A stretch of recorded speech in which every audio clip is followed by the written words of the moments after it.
نمرود کی جھوٹی خدائی کا ناقوس بج رہا تھا۔ بابل میں ہر دروازے پر نمرود کا بت رکھا ہوا تھا۔ جو شہر میں داخل ہوتا اس کو اس بت کے آگے اپنی پیشانی جھکانا پڑتی۔ اللہ نے حضرت ابراہیم علیہ السلام کو رشد و ہدایت کا نور دے کر کے اس دنیا کے اوپر بھیجا۔ حضرت ابراہیم علیہ السلام لوگوں کے رویے جو ان بتوں کے ساتھ جڑے ہوئے تھے اس سے بہت آزردہ تھے۔ قوم سال میں ایک بہت بڑا میلہ منعقد کیا کرتی تھی شہر سے باہر، اور سب وہاں جایا کرتے تھے۔ ناچ گانا ہوتا، رقص و سرود کی محافل ہوتی۔ جناب ابراہیم بھی بلوغت کی عمر میں قدم رکھ چکے تھے۔ کہا کہ آپ بھی آئیے۔ فرمایا انی سقیم، میں تمہارے رویوں سے پہلے ہی بیزار ہوں، تنگ دل ہوں، تو مجھے مزید وہاں لے کے جانا چاہو گے؟ یہ تو کبھی نہیں ہو سکتا۔ تو وہ بتوں کے آگے مختلف اشیاء رکھ کے چلے جاتے تھے۔ تو ابراہیم علیہ السلام گھر سے نکلے، ہاتھ میں کلہاڑا لیا اور ان کے مرکزی بت خانے میں داخل ہو گئے۔ دیکھا کہ انواع اقسام کے کھانے ان بتوں کے سامنے پڑے ہیں، تو کہا کھاتے نہیں ہو؟ اب وہ کیا جواب دیں؟ مجسمے ہیں پتھر کے۔ تو دوسرا سوال کیا، ما لکم لا تنطقون، بولتے نہیں ہو؟ کچھ بولو نا، کیوں نہیں کھاتے ہو؟ قرآن نے تعبیر کیا اس انداز کو، تو دائیں ہاتھ سے زور کی ضرب ماری، فجعلہم جزازا، ان کے ٹکڑے ٹکڑے کر کے رکھ دیے، چورا چورا کر دیا۔ اللہ کبیر اللہ، جو بڑا بت تھا اس کو بس چھوڑ دیا، اس سے کوئی صلح نہیں تھی۔ یہ حضرت ابراہیم کا ایک طریق تھا۔ اب وہ میلہ دیکھ کر واپس آئے۔ ان کی عادت یہ تھی کہ واپس آ کے سب سے پہلے بت خانے میں ہی آتے۔ تو وہاں دیکھا کہ ان کے جھوٹے خداؤں کا کسی نے تیا پانچا کر کے رکھ دیا۔ ظاہر ہے کہ ان کے خداؤں کے ساتھ یہ ہوا تھا تو ان کی تو عقیدت وابستہ تھی۔ ان کے پروہت چیخنے لگے، پجاری رونے لگے، اور عجیب شور مچ گیا، ہمارے خداؤں کے ساتھ کوئی یہ کیسے کر سکتا ہے؟ ظالمین سے ہے جس نے یہ کیا ہے۔ شہر کا شہر جمع ہو گیا، آیان سلطنت جمع ہوئے۔ انہوں نے کہا کہ ایک ہی نوجوان ہے اس پوری معاشرت میں جو ان بتوں کی برائی بولتا ہے، تو یہ اسی کا کیا دھرا ہو سکتا ہے، اور کون کر سکتا ہے؟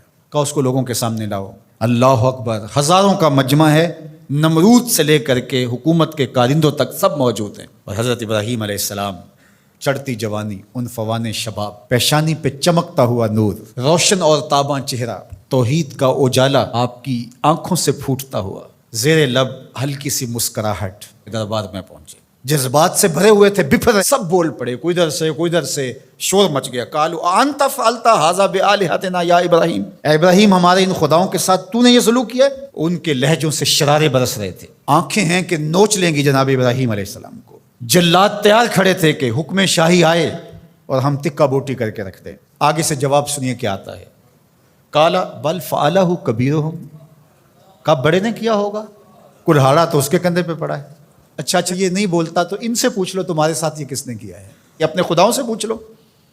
اللہ اکبر، یہ کاٹ تو کلہاڑے کی کاٹ سے بھی سخت تھی۔ یہ جو بپھر کے اچھل اچھل کے باتیں کر رہے تھے، اپنے ضمیر کی طرف پلٹے، اور اندر سے ضمیر نے کیا آواز دی، تم خود ہی ظالم ہو، جو اپنا دفاع نہیں کر سکتے تمہارے معبود کیسے ہو سکتے ہیں؟ اپنے سروں کو جھکائے ہوئے آیان سلطنت بھی، اور بڑے بڑے پروہت، اور بڑے بڑے پجاری، اور بڑے بڑے قبیلوں کے سردار، وزیر مشیر، سب کے سر جھک گئے، اور جھکے ہوئے سر سے آنکھیں چار نہیں کر سکتے تھے، اور بولتے کیا ہیں، لقد علمت ما هؤلاء ينطقون، ابراہیم تو جانتا ہے یہ بولتے نہیں۔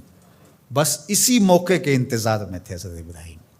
پھر حضرت ابراہیم کھڑے ہوئے، اللہ کا پیغمبر بولنے لگا، قال افتعبدون من دون اللہ ما لا ينفعکم شیئا ولا یضرکم اف لکم ولما تعبدون من دون اللہ افلا تعقلون۔ کا افسوس ہے تمہارے اوپر، ان کو پوچھتے ہو جو تمہیں فائدہ بھی نہیں دے سکتے، نقصان بھی نہیں دے سکتے۔ اف لکم، یہ کاٹ ہے جو کلہاڑے سے بھی سخت ہے، یہ ضرب لگ رہی ہے، اف لکم، افسوس ہے تمہارے اوپر، ولما تعبدون من دون اللہ، اور ان پر افسوس ہے جن کو تم اللہ کے علاوہ پوچھتے ہو۔ افلا تعقلون، تمہاری کھوپڑی میں دماغ نہیں؟ سوچو تو صحیح۔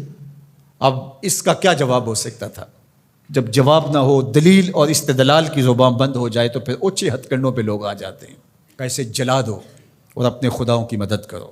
ایک چیخا جلائی گئی، ہزاروں من ایندھن جمع کر کے اس کو آگ دی گئی۔ اب ابراہیم علیہ السلام کو اس آگ میں ڈالا جانے لگا ہے۔ جبریل حاضر خدمت ہوتے ہیں کہ اے ابراہیم، میں تمہارا پیغام لے کے رب کے حضور حاضر ہوتا ہوں، کیا التجا ہے، کیا دعا ہے رب کے حضور؟ تو جناب ابراہیم بولتے ہیں، اے جبریل مجھے بتاؤ ان کے دل میں کس نے ڈالا کہ یوں چیخا جلائی جائے اور مجھے آگ میں ڈالا جائے؟ کہا رب جلیل نے، کہا جلیل کی یہ مرضی ہے تو خلیل کی بھی یہی مرضی ہے۔